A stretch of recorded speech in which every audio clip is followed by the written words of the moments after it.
लिखा कि 1 से लेकर 3rd लैक्टेशन तक दूध उत्पादन बढ़ता है, 4th और 5th लैक्टेशन में स्थिर रहता है, 6 से कम होना शुरू हो जाता है। फिर उसके अंदर लिखा हमने कि आयु निर्धारण के लिए अलग अलग तरीके हैं, जिसमें सबसे पहले लिखा शारीरिक दशा देखकर, शारीरिक दशा के बाद में लिखा खुर देखकर घोड़ों के अंदर, तीसरे नंबर पर लिखा सींग देखकर। फिर हमने कहा 3 वर्ष की आयु पर प्रथम सींग का छल्ला बनता है और उसके बाद में प्रत्येक वर्ष एक सींग का छल्ला बनता जाता है। फॉर्मूला लिखा था पशु की आयु बराबर 2 प्लस सींग में छल्लों की संख्या। उसके बाद में लिखा दांतों के द्वारा। फिर हमने लिखा उपरोक्त चारों तरीकों के अंदर जो बेस्ट तरीका है वो कौन सा है, दांतों के द्वारा। दांतों के अंदर लिखा हमने कि दांत 4 प्रकार के होते हैं। सबसे पहले लिखा इंसाइजर, फिर हमने कहा नहीं तुम बोल लो, पहले तुम बोल लो, बता कितने होते हैं, नाम बता। घबरा रहने दे, तू रहने दो, बहुत है, बहुत इतना बहुत है, बहुत घबराती क्यों है तू इतना, डर लगता है, लगता है ना, लगना भी चाहिए, डरना जरूरी है। ठीक है, फिर जो डिटेल लिखनी थी वो हमारे को लिख चुके थे। डेंटल फॉर्मूला लिखा था अपन ने गाय के लिए, गाय के लिए लिखा था 0033/4033 और काफ के लिए लिखा था 0030/4030, है ना। गाय के अंदर कुल दांतों की संख्या थी 32 और बछड़े के अंदर थी 20। उसके बाद में डेंटल फॉर्मूला लिखा मेयर का 3033/3033, हॉर्स का लिखा 3133/3133, डॉग का लगा 3142 3143 और पिक का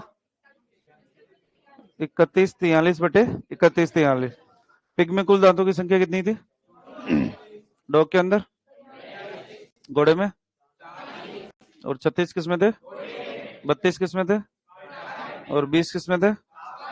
फिर कैमल का फॉर्मूला लिखा अपन ने, क्या लिखा था, 1133/3123। फिर गाय ऊंट के बछड़े बच्चे का,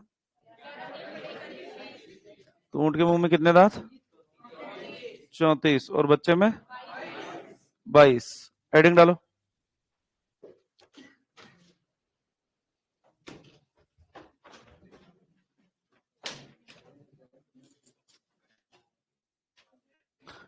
हेडिंग डालो, गाय भैंस में आयु निर्धारण, गाय भैंस में आयु निर्धारण। हेडिंग डालोगे गाय भैंस में आयु निर्धारण।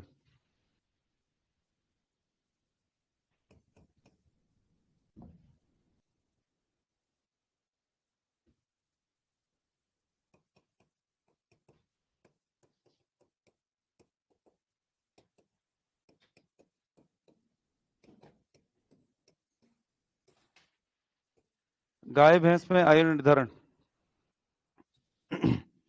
चलो, जब दांतों के डिफाइन लिख रहे थे उस टाइम पे कहा था कि पशुओं में आयु निर्धारण कौन से दांतों के द्वारा किया जाता है, प्रीमोलर मोलर में क्या दिक्कत है, पीछे की साइड में आता है इस वजह से। कैनाइन में क्या दिक्कत है,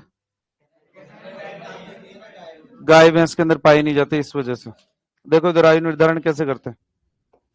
शुरुआत के अंदर दांत 2 प्रकार के होते हैं, एक तो परमानेंट और एक टेम्परेरी। आपको पता है दूध के दांत अलग होते हैं, स्थायी दांत अलग आते हैं, ठीक है। तो पहले दूध के दांत आएंगे और फिर उनके स्थान पर स्थायी दांत आएंगे। दूध के दांतों के अंदर हम बात करना चाह रहे हैं, पहले इंसाइजर की बात करेंगे और उसके बाद में मोलर की बात करेंगे। सुनते जाओ। पहले जन्म के समय अगर बात करते हैं, 0 से 2 जोड़ी अस्थायी इंसाइजर पाए जाते हैं।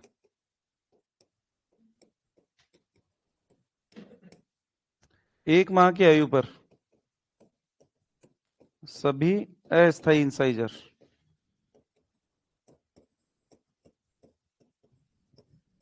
आ जाते हैं। यानी कि जब गाय का बच्चा यानी कि काफ पैदा होता है तो उस टाइम पे हो सकता है उसके अंदर बिल्कुल भी दांत ना हो और हो सकता है उसके अंदर 2 जोड़ी अस्थायी इंसाइजर हो।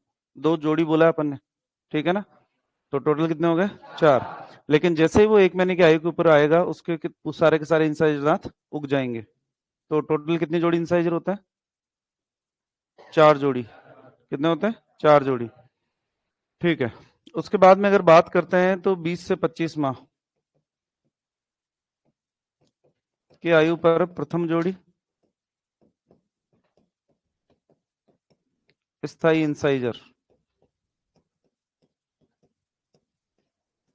उसके बाद में बात करते हैं तो 26 से 30 माह द्वितीय जोड़ी,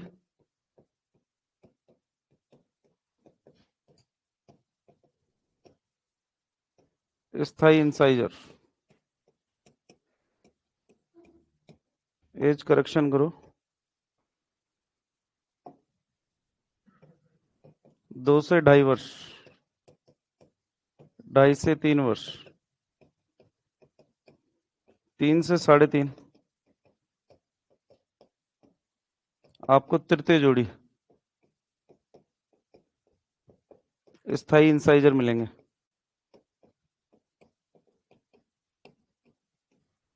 और जब ये 4 से 4.5 साल का हो जाएगा उस टाइम पर चतुर्थ जोड़ी स्थाई इंसाइजर आ जाएंगे।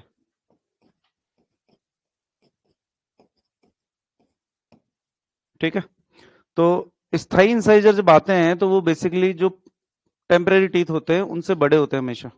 तो जनरली अगर बात करें, जैसे मान लो ये बीच वाला पोर्शन मान लो, 1 जोड़ी, 2 जोड़ी, 3 जोड़ी और ये 4, 1 2 3 और 4।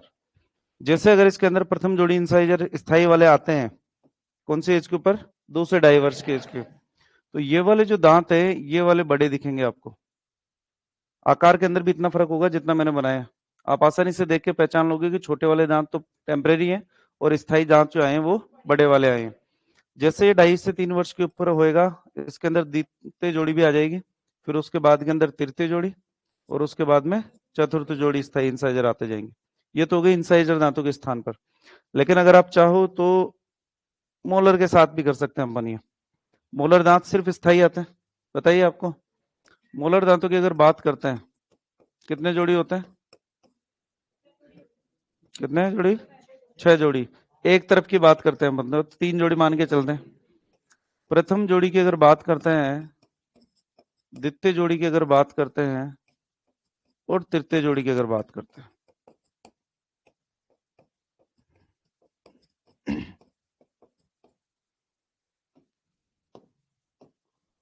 प्रथम जोड़ी आते हैं 6 माह की आयु पर, द्वितीय जोड़ी आते हैं 12 माह की आयु पर, और तृतीय जोड़ी आते हैं 24 माह की आयु पर, 2 साल के ऊपर। तो जब 6 महीने का होगा उस टाइम पे फर्स्ट परमानेंट मोलर, सेकंड कब, 12 महीने या 1 साल की एज के ऊपर, और 2 साल की आयु के ऊपर थर्ड। और आपको पता है कि मोलर दांत सिर्फ स्थाई आता है। लेकिन मोलर के साथ में दिक्कत ये है कि मोलर पीछे ही पीछे की तरफ है, तो आपको देखने के अंदर दिक्कत होगी। इसलिए हम आयु निर्धारण के समय कौन से दांतों का इस्तेमाल करते हैं, स्पेशली। तो अगर आपको ये याद है तो ही आपको पता रहेगा भी कितनी एज है।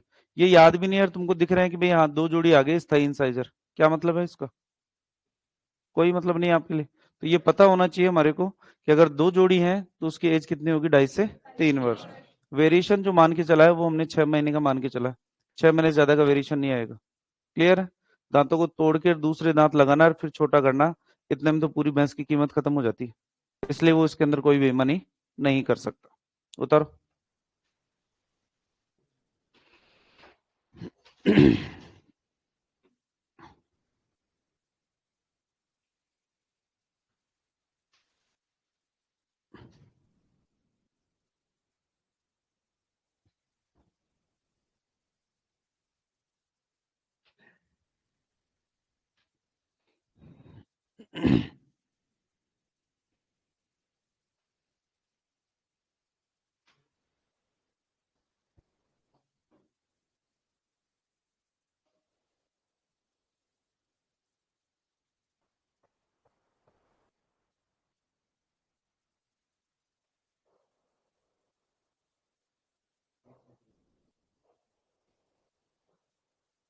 क्या हो गया,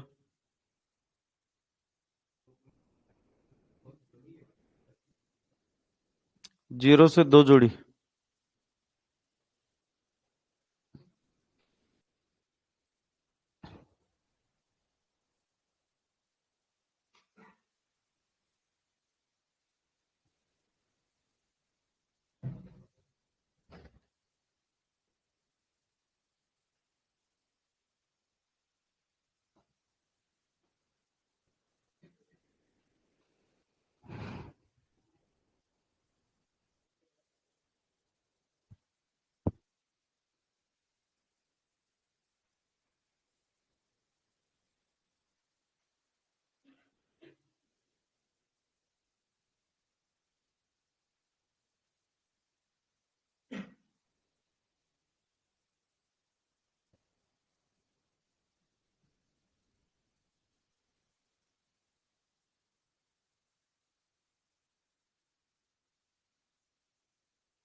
लाइव वालों को गुड मॉर्निंग, जय श्री श्याम, राधे राधे भाई। और बंटी गुजर को राम राम भाई।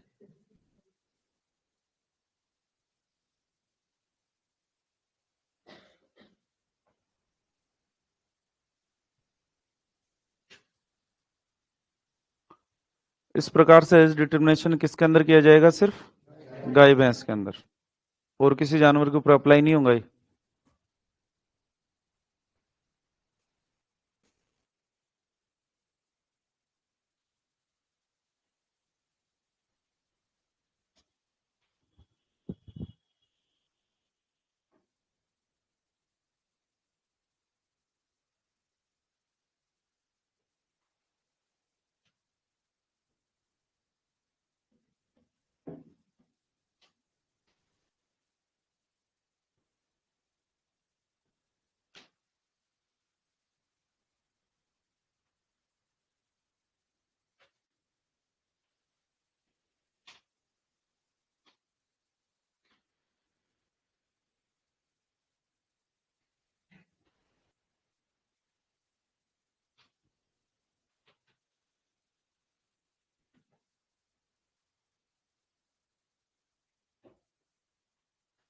दिक्कत यहां तक?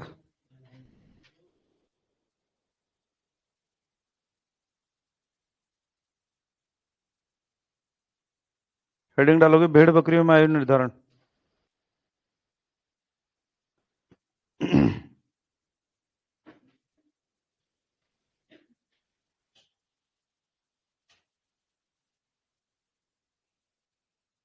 पशुओं में पहचान की विधियां कर ली क्या अपन ने?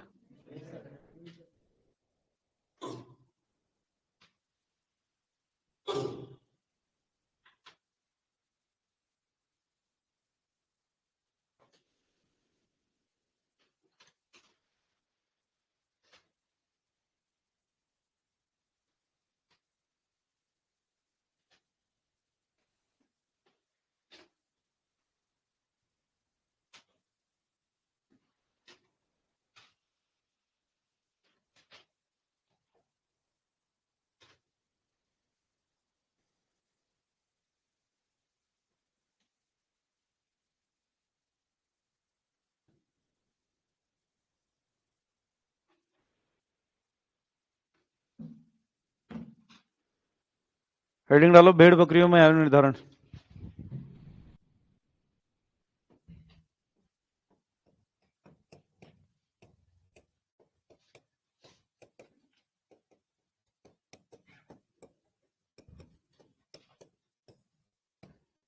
भेड़ बकरियों में आयु निर्धारण की अगर बात करते हैं जन्म के समय, वही 0 से 2 जोड़ी अस्थाई इंसाइजर,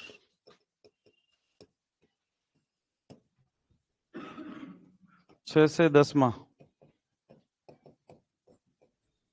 सभी अस्थाई इंसाइजर,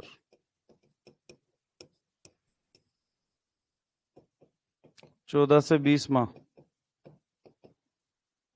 प्रथम जोड़ी। कौन सा? स्थाई इंसाइजर।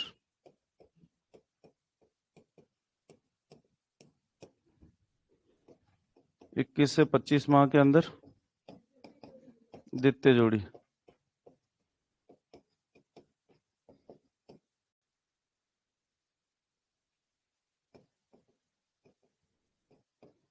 स्थाई इंसाइजर। 26 से 30 माह के अंदर तृतीय जोड़ी।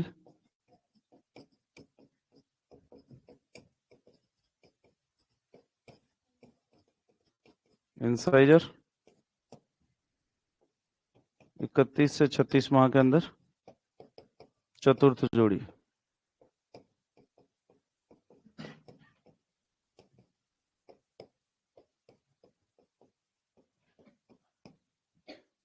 जनरली भेड़ बकरी का आपसे पूछते नहीं है, गाय भैंस का याद रखना, क्योंकि हमारे को ज्यादा जरूरत किसके अंदर पड़ती है?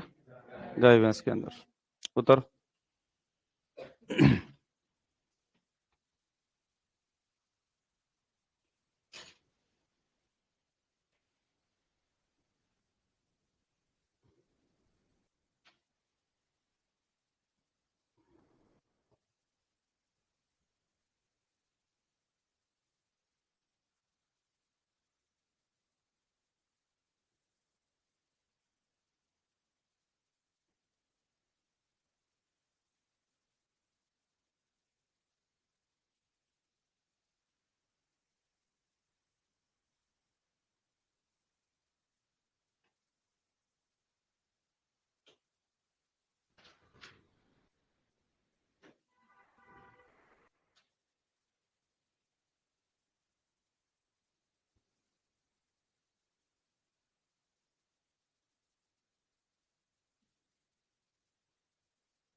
लिख लिया?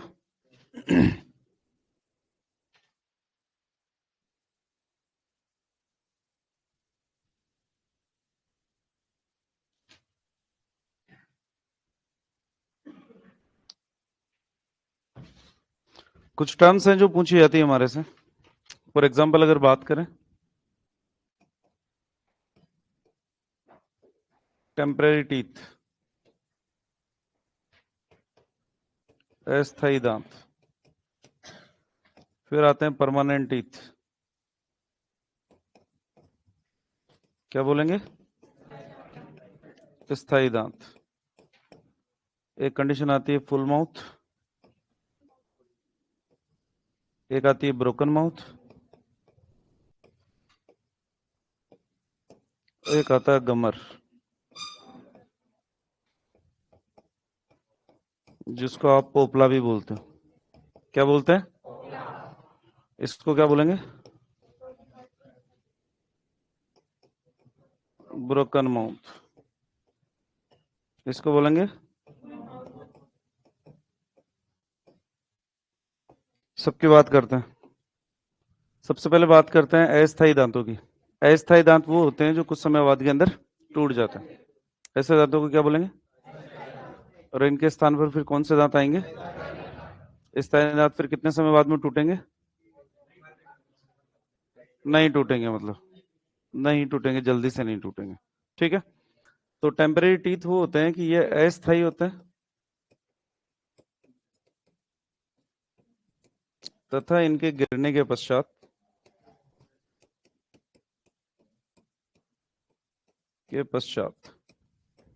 इनके स्थान पर कौन से दांत आते हैं? स्थायी दांत आते हैं। अन्य नामों की अगर बात करें तो इन्हें मिल्क टीथ भी कहते हैं। कौन से टीथ? दूध के दांत।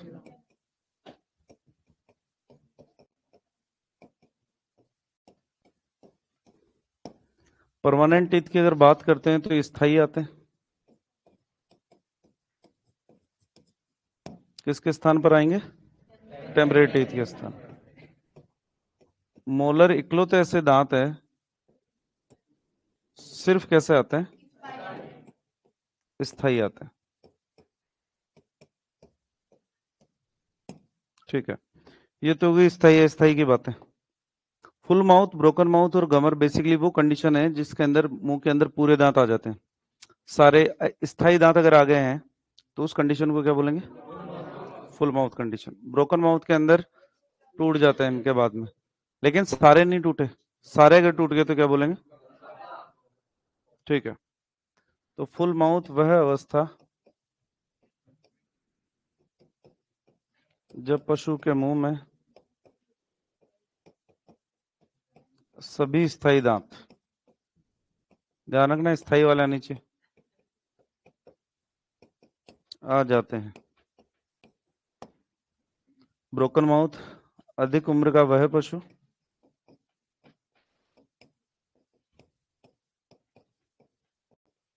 जिसमें एक या एक से अधिक स्थायी दांत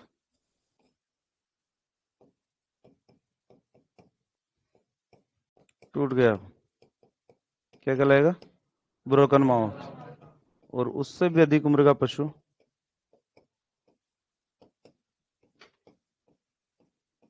जिसमें सभी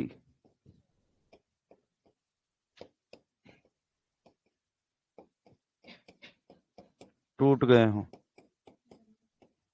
क्या कहलाएगा? गमरिया, पोपला। अब यहां पर टूटने से मतलब तुम मुक्का मार के तोड़ दो, है ना? साजिश हो गई वो एक तरीके की, है ना? उसको ब्रोकन माउथ नहीं बोलेंगे। मतलब अधिक एज होने पर जो स्थायी दांत होते हैं वो भी टूटने लग जाते हैं। तो अगर एक या एक से अधिक जोड़ी टूट गई है तो उस कंडीशन के अंदर उसको बोलेंगे ब्रोकन माउथ। क्या बोलेंगे? Broken mouth. और सारे के सारे स्थायी दांत आज गए हैं तो फुल माउथ। और सारे के सारे स्थायी दांत टूट गए हैं तो गमरिया, पोपला। क्लियर? लिखो। जनरली ये टर्म अपन काम में लेते हैं क्या? मुर्गी में आयु निर्धारण रिकॉर्ड हम चूजा ही खरीद लाएंगे ना सर। अच्छा, आपको मुर्गी का आयु निर्धारण क्यों करना है सर, आपको ये बताओ। नहीं, फिर भी नॉलेज क्या होती किसमें? अच्छा, मुर्गी की आयु निर्धारण क्यों करनी थी? आप मुर्गी लेके आई, या तो आपको ब्रोलर पालना होगा या आपको लेयर पालनी होगी, है ना? और वो जब लेकर आए थे तो आपने हैचरी से जाके लेके आए थे, 1 या 2 दिन का चूजा था। आपको पता ही है आपने कौन सी डेट को लेके आए। तो आयु निर्धारण की आवश्यकता उनके अंदर पड़ती नहीं है हमारे को। आप रिकॉर्ड ही रखोगे और तो क्या रहेगा उनके अंदर। हाँ,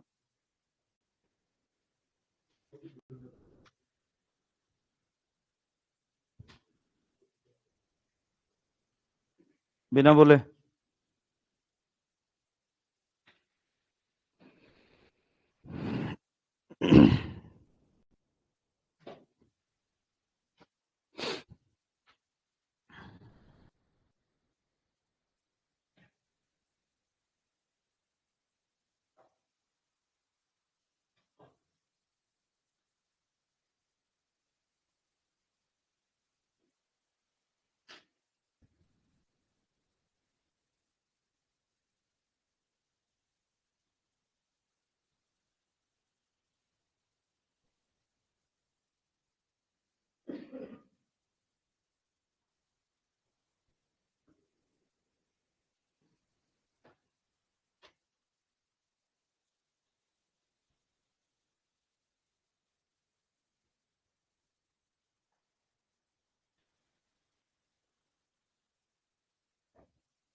माउस दे इसको, माउस।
दिक्कत है यहां तक?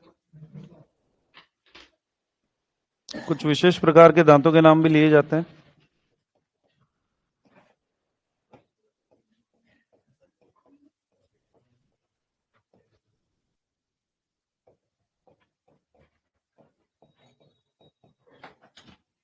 पूछा था टस्क किस में पाए जाते हैं?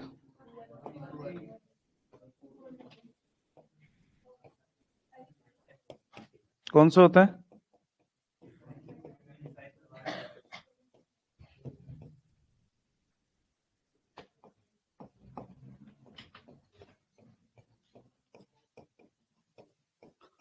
हाथी के लिए कहावत बोलते हैं ना, मतलब देखने के अलग होते हैं, खाने के और होते हैं।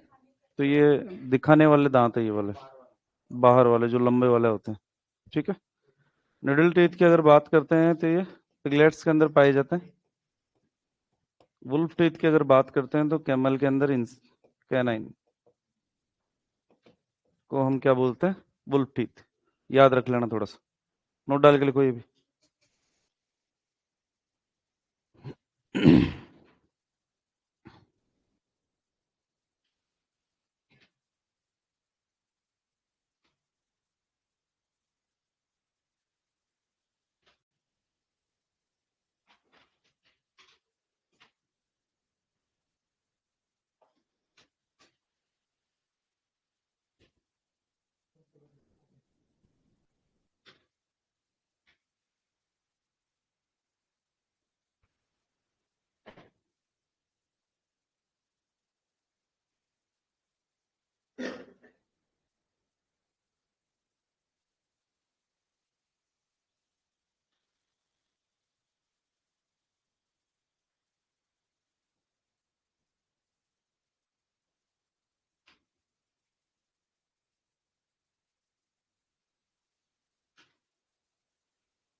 पिगलेट जो होते हैं, छोटे बच्चे होते हैं ना सूअर के, उनके अंदर जो दांत होते हैं वो नुकीले होते हैं सुई की तरह, इसलिए निडल टीथ बोलते हैं। बड़े वालों के अंदर तो घिस जाते हैं फिर चबाने की वजह से, इसलिए पिगलेट्स लिखा है अपन।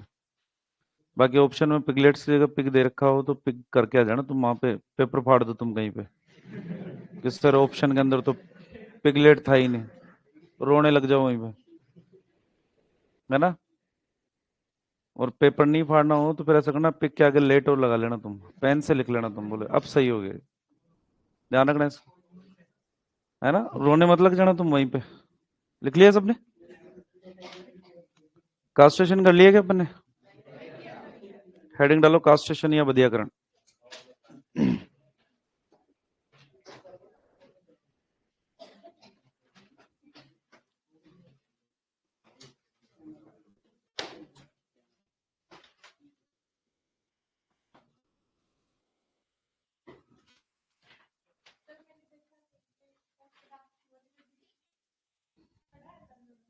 कोई बात,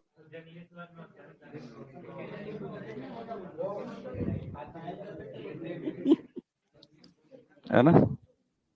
सस स्क्रोफा के अंदर पाए जाते हैं, लेकिन चूंकि हम वेटनरी के अंदर पालतू पशुओं के बारे में पढ़ते हैं इसलिए मैंने लिखा नहीं है। ठीक है ना। नॉर्मली ये गली में घूमने वाले सूअर है ना, इनके अंदर नहीं पाए जाते, जंगली सूअरों के अंदर पाए जाते, है ना। ठीक है। मोगली देखिए, मोगली जंगल बुक।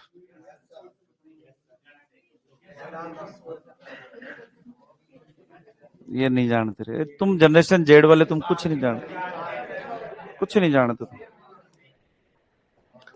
हेडिंग ला लो कास्टेशन या बदियाकरण।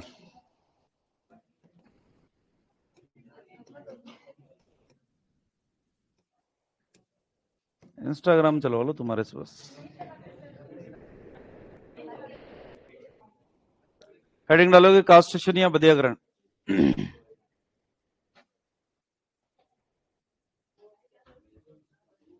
कास्ट्रेशन या बधियाकरण, क्या होता है बधियाकरण? प्राथमिक अंगों को, प्राथमिक जनन अंगों को निष्क्रिय करना। फिर क्या होगा उससे?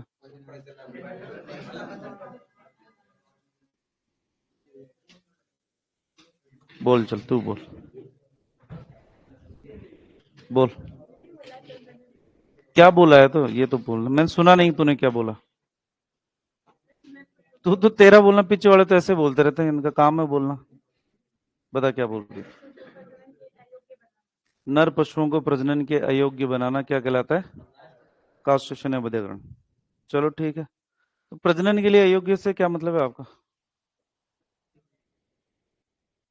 प्रजनन के लिए अयोग्य, इसका मतलब समझाओ मेरे को। क्या नहीं, पीढ़ी नहीं कर पाएगा? यार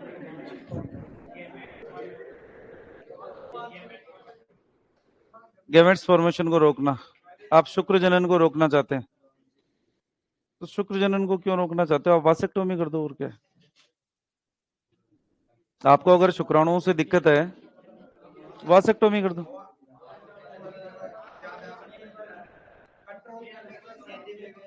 चलो सर बोल रहे हैं, आज दूसरे सर बोल रहे हैं, बोलो सर, बोलो। यार कभी खुद का भी बोल लिया करो, तुम हमेशा दूसरों का ही बोलते रहते हो। बता क्या बोल रहा था, दूसरा क्या बोल रहा था, ये बता। किसका नियंत्रण करने के लिए?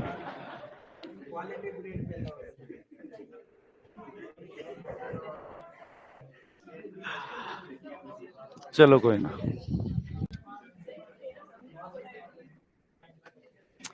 देखो इधर, अभी दोनों बेच ने गायनी नहीं पड़ी ना, तो इसका मतलब जनन तंत्र भी नहीं पड़ा अपन। थोड़ी सी जनन तंत्र की बातें करते हैं। नर के अंदर वृषण प्रमुख ऑर्गन होते हैं जो वृषण कोश के अंदर पाए जाते हैं, इसको बोलते हैं स्क्रोटम, स्क्रोटम या वृषण कोश। इस वृषण कोश के अंदर पाए जाते हैं वृषण, टेस्टिस। दूसरा, इस वृषण कोश के पास में यहां पर एक नलिका लगी रहती है, इसको हम बोलते हैं एपिडिडाइमिस। शुद्ध हिंदी के अंदर इसको अधिवृषण बोलते हैं। फिर ये नलिका कंटिन्यू करती है आगे की तरफ,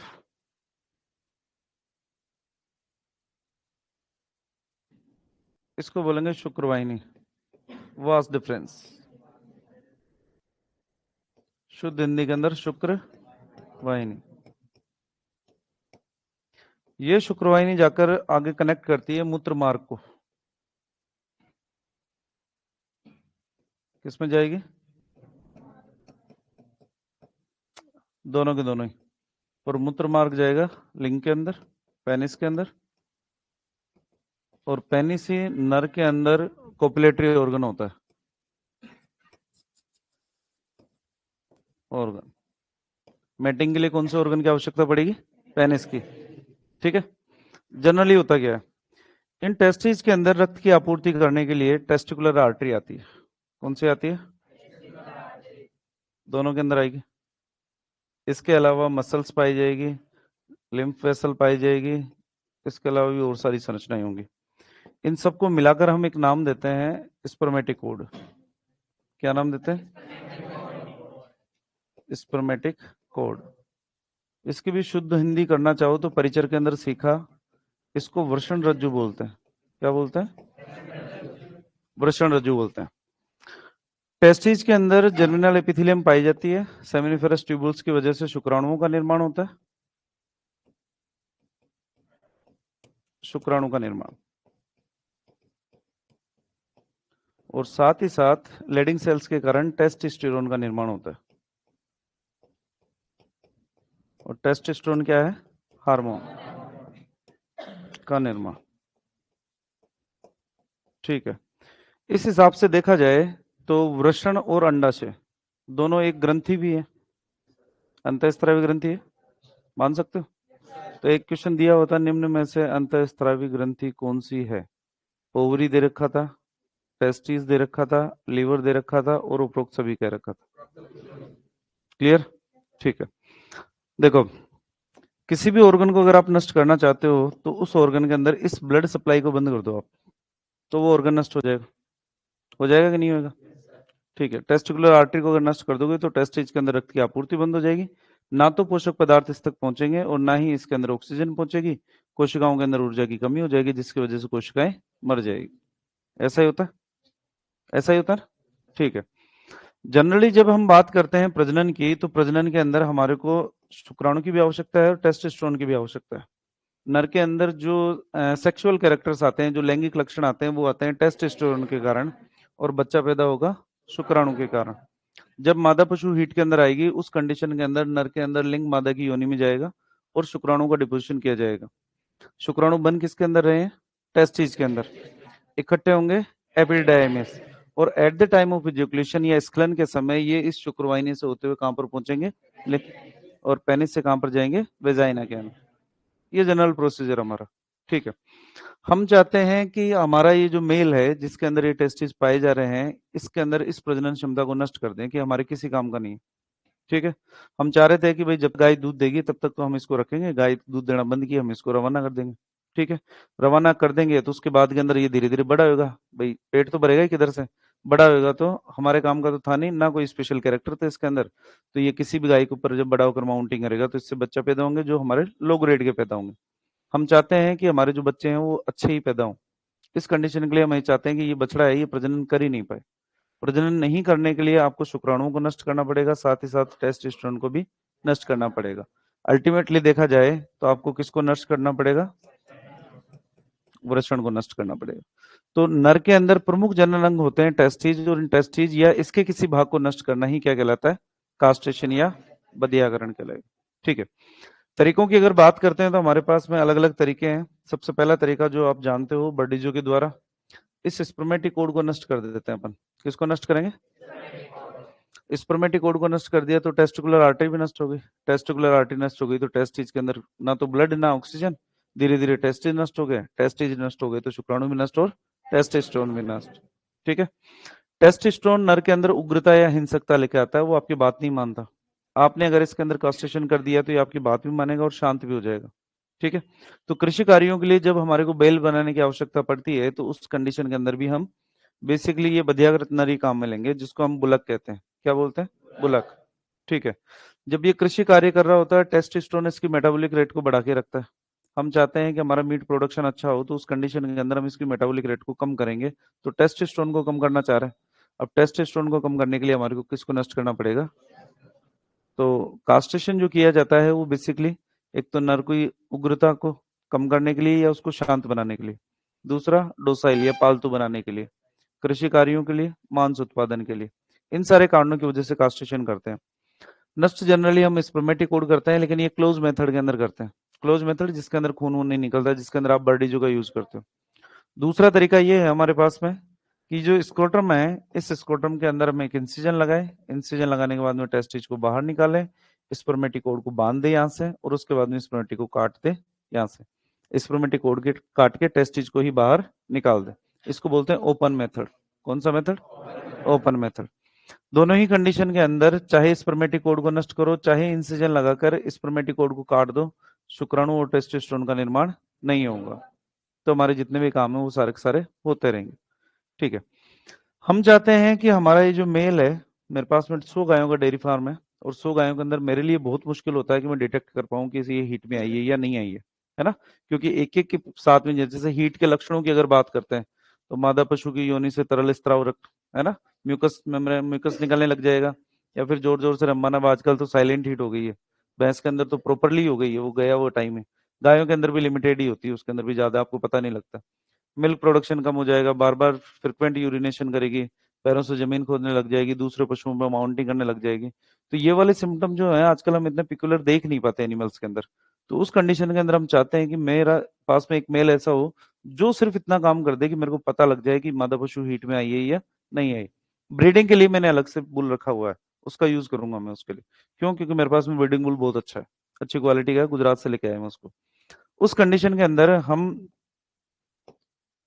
ये जो वास्ट डिफरेंस है इस वास्ट डिफरेंस को काट देंगे या फिर बांध देंगे। टेस्टिस नष्ट होंगे क्या इससे?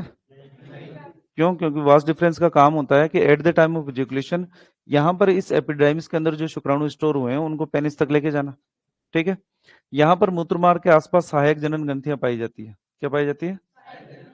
बल्बो यूरेथ्रल का नाम पढ़ेंगे अपन, बल्बो यूरेथ्रल या काउपुर, प्रोस्टेट या सेमाइनल वेसिकल, है ना, शुक्राशय का बात करेंगे। तो सीमन जो होता है, वीर्य जो होता है, उसके अंदर सेमाइनल प्लाज्मा होता है जो तरल भाग होता है, और उसके साथ में शुक्राणु ऐड होते हैं उसके अंदर, तब जाके वो बच्चे पैदा करने लायक बनता है। लेकिन अगर ये वास डिफरेंस को काट देंगे या बांध देंगे तो उस कंडीशन के अंदर at the time of ejaculation शुक्राणु जा नहीं पाएंगे, सिर्फ जा नहीं पाएंगे, निर्माण तो होता रहेगा इसका। क्यों? क्योंकि टेस्टिस एक्टिव है। तो शुक्राणु जब जा नहीं पाएंगे और अगर ये माउंटिंग करेगा उसके ऊपर, तो सिर्फ सिमाइनल प्लाज्मा मादा की वेजाइना के अंदर जाएगा, शुक्राणु नहीं जाएंगे। अगर कोई गाय अपने ऊपर नर को चढ़ने दे रही है, इसका मतलब कंफर्मेटिव साइन है कि वो हीट के अंदर है। हमने देख लिया, देखने के बाद में हमारे को पता लगे भाई ये गाय हीट के अंदर है, हम अपने ब्रीडिंग बुल के पास में लेके गए और मैटिंग करवाई वहां पर। इसको बोलते हैं वासेक्टोमी और इसको बोलते हैं कास्ट्रेशन। दोनों में फर्क है हमारे पास। सेम कंडीशन है अवांछित प्रजनन के लिए, जैसे कुत्तों के अंदर होता है। तो कुत्ते, हम चाहते हैं कि कुत्तों की संख्या लिमिटेड ही रहे। उस कंडीशन के अंदर जैसे शहरी क्षेत्र से कुत्ते पकड़े जाते हैं, नगर निगम वाले लेके जाते हैं, कोई भी एनजीओ वगैरह रहता है उनके पास में, उनको बोलते हैं कि आप कास्ट्रेशन करो। तो नर के अंदर तो कास्ट्रेशन करके वो टेस्टिस को निकाल देते हैं ओपन मेथड के द्वारा। फीमेल के अंदर भी ऑपरेशन करके वो ओवरी को या यूट्रस दोनों को साथ में निकाल देते हैं। तो वहां पर उसको बोलेंगे स्पेइंग, यहाँ पर बोलेंगे कास्ट्रेशन। तो बधियाग्रत नर और बधियाग्रत मादा होती क्या है, ये तो अपन टर्मिनोलॉजी पहले लिख चुके हैं।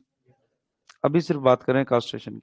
आपको कास्ट्रेशन के तरीके पता होना चाहिए, कौन सा तरीका सबसे अच्छा होता है ये पता होना चाहिए, किस प्रकार से करते हैं ये पता होना चाहिए, और क्यों करते हैं ये भी पता होना चाहिए। और इसके अलावा सबसे इंपॉर्टेंट है कास्ट्रेशन की एज, उम्र क्या होती है वो भी हमारे को पता होनी चाहिए। पहले हेडिंग डालो कास्ट्रेशन।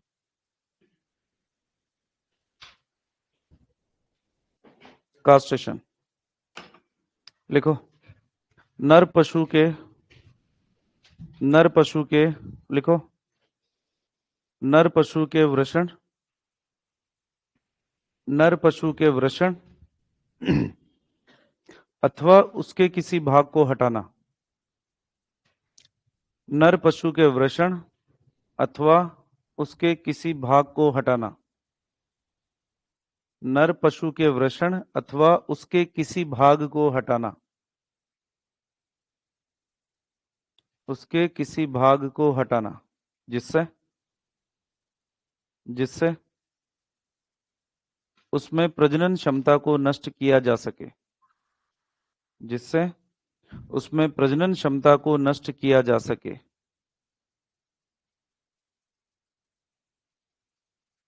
जिससे उसमें प्रजनन क्षमता को नष्ट किया जा सके, बधियाकरण कहलाता है, बधियाकरण कहलाता है, बधियाकरण कहलाता है। नोट डाल के लिखो, यहां पर नोट डाल के लिखो। मादा पशु में यह क्रिया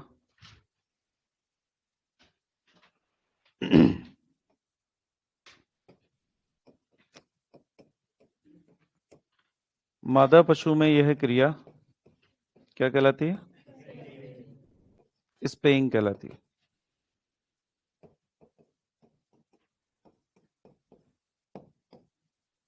मादा पशु में यह क्रिया स्पेइंग कहलाती है।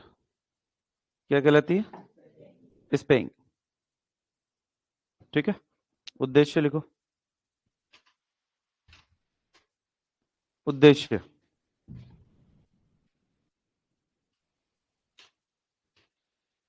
पहला कारण लिखो।